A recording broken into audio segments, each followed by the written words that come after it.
14/5/2025, অর্থাৎ কার্যত 1 বছরেরও বেশি আগে পশ্চিমবঙ্গের আগের সরকার তারা একদিকে শরণার্থীদের সিএএ দেওয়ার ক্ষেত্রে বিরোধিতা করেছে, অন্যদিকে এই গুরুত্বপূর্ণ সুযোগ বা আইন ভারত সরকার যেটা দিয়েছিলেন তাকে কাজে লাগেননি।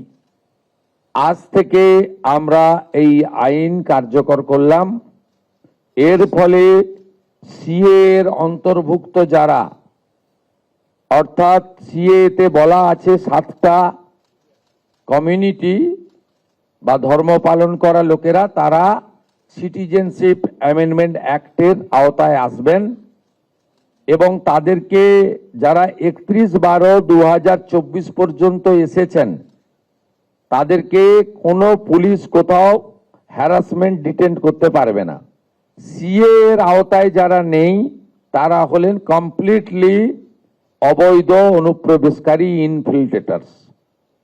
তাদেরকে সরাসরি রাজ্য পুলিশ গ্রেপ্তার করবে এবং ডিটেন করবে এবং হ্যান্ডওভার করবে বিএসএফ এর হাতে, এবং বিএসএফ তারা বিডিআর এর সঙ্গে কথা বলে তাদেরকে ডিপোর্ট করার ব্যবস্থা করবে, অর্থাৎ ডিটেক্ট, ডিলিট, এবারে ডিপোর্ট।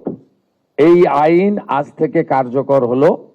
মাননীয় ডিজিপিকে এবং হোম সেক্রেটারিকে বলে দেওয়া হলো পশ্চিমবঙ্গের বর্ডার সন্নিহিত সমস্ত থানাগুলিতে এই আইন দেশের স্বার্থে, পশ্চিমবঙ্গের স্বার্থে আমরা আজ থেকে কার্যকর করলাম।